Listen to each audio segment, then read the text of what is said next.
अस्सलाम वालेकुम। पिछले दिनों मैंने एक वीडियो बनाया था जिसके अंदर आपको बताया था कि एक एसएमएम पैनल जिसका मैं इस्तेमाल कर रहा हूँ, जो नया पैनल था, एक पुराना पैनल था जहाँ पे मेरी पेमेंट का इशू हुआ था, लेकिन एक नया पैनल था जिसमें मैंने वर्किंग स्टार्ट की। उस पे पेमेंट का तो कोई इशू नहीं है, पेमेंट का प्रोसेस भी आसान है और उनको आप व्हाट्सएप पे रब्ता करके आप पेमेंट वगैरह कर सकते हैं। पेमेंट्स का उनका इतना इशू नहीं है, लेकिन उनकी जो सर्विसेज हैं उसके हवाले से काफ़ी सारी प्रॉब्लम्स जो है वो फेस करने को मुझे मिली हैं।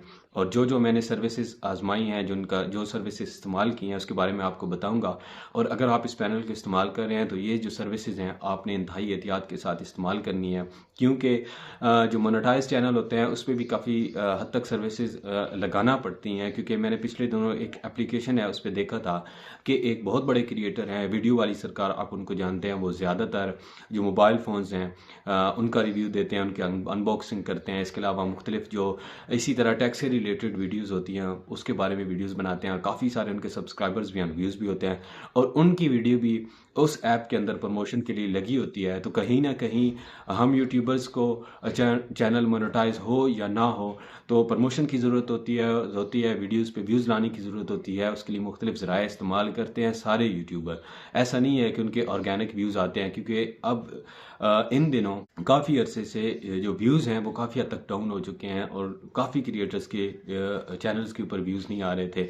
उसकी वजूहत मुख्तलिफ हैं, मुख्तलिफ ट्रेंडिंग चीज़ें चल रही होती हैं, तो जो नॉन ट्रेंडिंग टॉपिक्स होते हैं उस पर काम करना बड़ा मुश्किल होता है, उस पर व्यूज़ कम आते हैं। इसके अलावा टिकटॉक वगैरह और इंस्टाग्राम, फेसबुक और ये जो जितनी ये प्लेटफॉर्म्स हैं, इस पे जो शॉर्ट्स वाले ऑप्शंस हैं, जो रील्स हैं, इनकी वजह से काफ़ी हद तक व्यूज़ नहीं है और बिल्कुल ड्रॉप हो रहे हैं, और लोगों की जो अटेंशन है वो सीखने के बजाय काफ़ी हद तक एंटरटेनमेंट की तरफ है। और काफ़ी हद तक ऐसे बहुत वैसे काउंटिंग के हिसाब से अगर देखा जाए तो काफ़ी सारे क्रिएटर हैं जो यूट्यूब को सीखने की कोशिश करते हैं, यूट्यूब पे वीडियोस अपलोड कर रहे हैं, वीडियोस बना रहे हैं, अपने चैनल को मोनेटाइज करने की कोशिश कर रहे हैं। लेकिन फिर भी एक जो एंटरटेनमेंट वाला ऑप्शन है वो कैटेगरी है, उसके अंदर काफ़ी ज़्यादा व्यूज़ आते हैं उस पर, और वो ज़्यादा लोगों का रुझान इस तरफ है, तो काफ़ी हद तक व्यूज़ डाउन हो जाते हैं। तो कहीं ना कहीं हमें इन पैनल्स का सहारा लेना पड़ता है। उस पर किसी हद तक चाहे वो सब्सक्राइबर्स के हवाले से हों, चाहे वो व्यूज़ के हवाले से हों, तो इस तरह की सर्विसेज हमें लेना पड़ती हैं।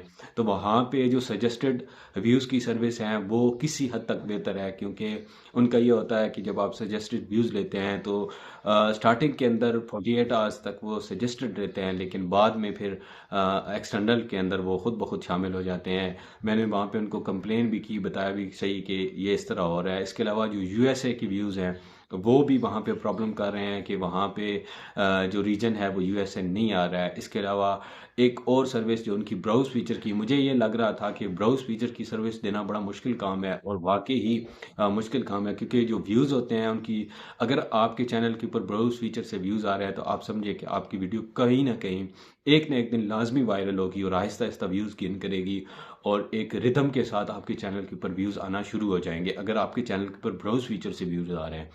तो उन्होंने एक सर्विस दी कि ब्राउज फीचर की सर्विस हमारे पास है, ब्राउज फीचर प्लस एक्सटर्नल आपको व्यूज़ देंगे, और उनकी अमाउंट भी मेरे ख्याल से 700-800 रुपये पर वन की व्यू थी।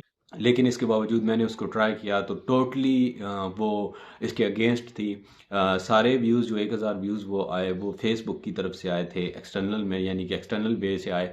और फिर मैंने वहाँ पे उनको बताया, सारी डिटेल बताई है, वो कह रहे हैं हम इस पे वर्किंग कर रहे हैं, हालांकि ऐसा नहीं है। पैनल्स वालों को पता होता है कि हम कहाँ से व्यू दे रहे हैं। तो इस तरह पैनल्स के ऊपर कुछ ऐसी सर्विसेज होती हैं जिनको आजमाना लाजमी होता है। तो इसकी मैंने तकरीबन ये सारी सर्विसेज आजमाई हैं, इनको इस्तेमाल किया है, और मुझे नहीं लगता कि इनकी सर्विस कोई ठीक तरह से काम कर रही हो। तो इसके अलावा एक और सर्विस इनकी सब्सक्राइबर के हवाले से है, वो अच्छी सर्विस है, और उस पर एक तकरीबन आपको 800 रुपये के अंदर 1000 सब्सक्राइबर मिल जाते हैं। तो वो आप ले सकते हैं, वो वैलिड है और वो वर्क कर रही है। यूट्यूब साइट से उस पर व्यूज़ आते हैं, और अगर आप कम से कम पैसों के अंदर करते हैं तो डेली आपको 100 से 50 जो सब्सक्राइबर हैं वो दिए जाते हैं। फिर इसके अलावा अगर आप ज़्यादा वहाँ पे अमाउंट की सर्विस लेते हैं तो फिर आपको वहाँ पे ज़्यादा तादाद के अंदर, मतलब डेली बेसिस पे आपको ज़्यादा सब्सक्राइबर अगर चाहिए तो फिर आपको ज़्यादा पैसे वहाँ पे खर्च करना पड़ते हैं।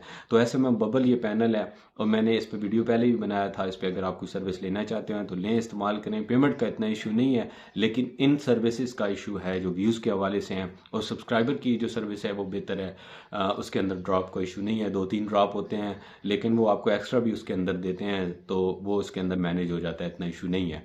तो अगर आप ये पैनल इस्तेमाल कर रहे हैं या अगर आप इस्तेमाल करना चाहते हैं तो इस्तेमाल करें, लेकिन इन सर्विसेज का ख्याल रखते हुए कि इसके अंदर ये अगर आपको एक्सटर्नल के अंदर अगर आपको व्यूज़ चाहिए तो फिर आप लगाएं, फिर इतना इशू नहीं है। लेकिन अगर एक्सटर्नल व्यूज़ का आपको कोई ख़ास फ़ायदा नहीं होता है, अगर आपका चैनल मोनेटाइज है तो ये आपके लिए रिस्की होता है। अगर आपका चैनल नॉन मोनेटाइज है तो फिर इशू नहीं है, फिर आप लगाते रहें, कोई इतना मसला नहीं है।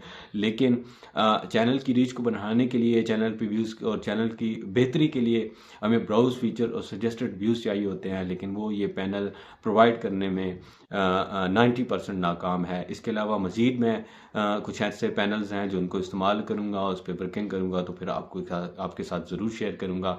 अगर आप इस चैनल पे नए हैं तो चैनल को ज़रूर सब्सक्राइब कीजिएगा, वीडियो को लाइक कीजिएगा। मिलते हैं नेक्स्ट वीडियो के अंदर, तब तक के लिए अल्लाह हाफिज़।